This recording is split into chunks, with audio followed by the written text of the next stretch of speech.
Hey guys, it's Elaine, the Ninja Life Coach, and welcome to my channel today. Today is Motivational Monday, so sit back, grab yourselves a cup of coffee. I'll be right back.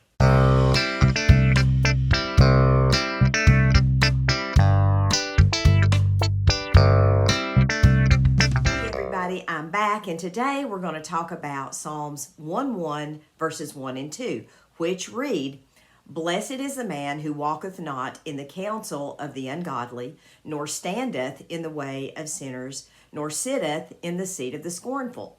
But his delight is in the law of the Lord, and in that law he doth meditate day and night." Now, I apologize for the old King James Version, but that's the version I learned. That's the version I grew up with, and there's just something comforting about it, and that's the way I memorized the verse.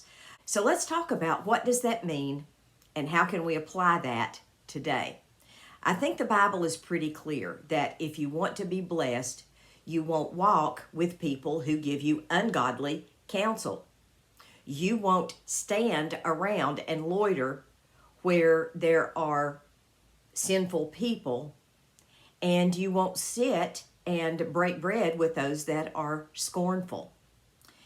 Instead, the Bible tells us to delight in the law of the Lord. Now, what is the law of the Lord? Well, ultimately, it is the 10 Commandments. That is the law of the Lord. That's the ultimate law of God.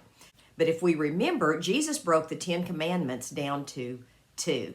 Love the Lord your God with all your heart, soul, mind, and strength, and your neighbor as yourself. That is what we are to delight in. Number one, we are to delight in our relationship with God.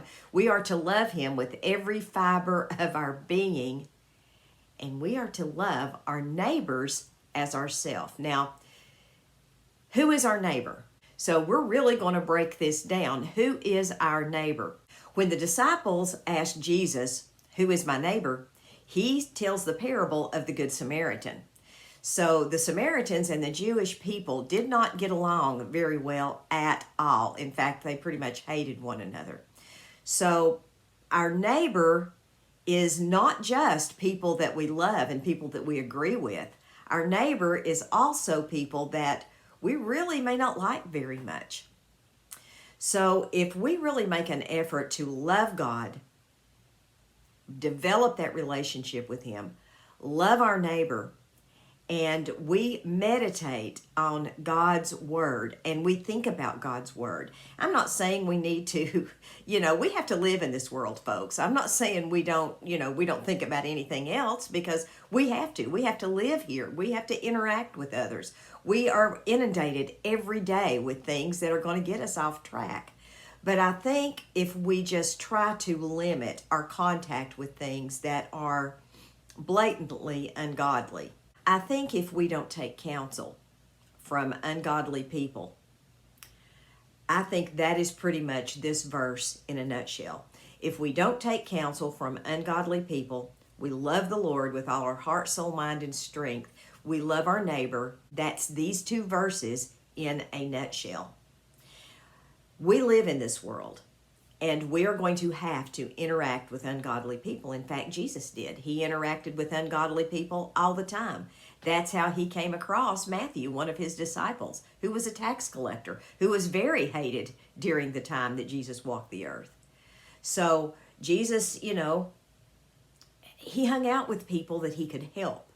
We have to do the same, but we can't let it affect us, and we can't let it affect our walk with Christ.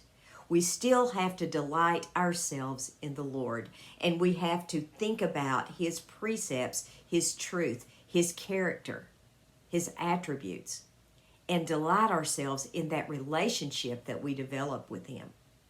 Listen, guys, I hope you all have a wonderful day. God bless you guys. Maranatha, folks. Bye-bye. I love you guys.